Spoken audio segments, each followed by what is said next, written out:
میں تو یہ جو کچھ بھی کر رہا ہوں یہ تو میں اپنے ملک کے لیے کر رہا ہوں، اپنی قوم کے لیے کر رہا ہوں۔ یہ تو ایک جہاد ہے۔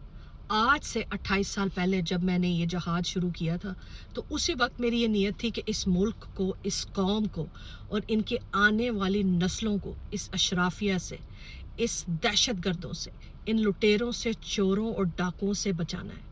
تو میرا تو اللہ تعالیٰ کی ذات پہ توکل ہے کہ میں جو کر رہا ہوں اس میں میرا اللہ میری مدد کرے گا، کیونکہ وہ ایک جہاد ہے۔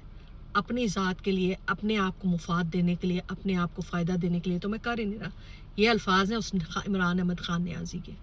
آئیے ذرا مل کے سنتے ہیں اور اس چیز کو فیل کرتے ہیں کہ وہ جو آپ سے مخلص ہے، جو وطن سے مخلص ہے، جو آپ کی آنے والی نسلوں سے مخلص ہے، وہ آپ کی بزدلی کی وجہ سے، آپ کی نالائکی کی وجہ سے، آپ کی خود غرضی کی وجہ سے، آپ کی مفاد پرستی کی وجہ سے اور آپ کی نفسا نفسی کی وجہ سے اور آپ کے ڈر، خوف اور غلامی کی زنجیروں کی وجہ سے آج جیل میں پچھلے 3.5 سال سے اپنی ایک آنکھ کی بینائی گنوا رہا ہے، اپنی صحت گنوا رہا ہے، اپنا ہر طرح سے نقصان کر رہا ہے آپ کے لیے۔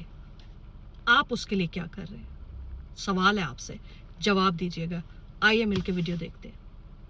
میں تو ہر چیز کے لیے تیار ہوں، اللہ کے اوپر پورا اعتماد ہے۔ میں تو یہ اپنی ذات کے لیے کر نہیں رہا، یہ تو میرے اپنے ملک کے لیے۔ میں جب نکلا تھا آج سے 27 سال پہلے تو میں تو جہاد سمجھ کے نکلا تھا۔ میری زمین محبوب میری نس نس میں تیرا عشق بہے، پھیکا نہ پڑے کبھی رنگ سوچئے گا اور بتائیے گا کتنا سادہ انسان ہے، کتنا معصوم انسان ہے، کتنا سمپل انسان ہے عمران احمد خان نیازی۔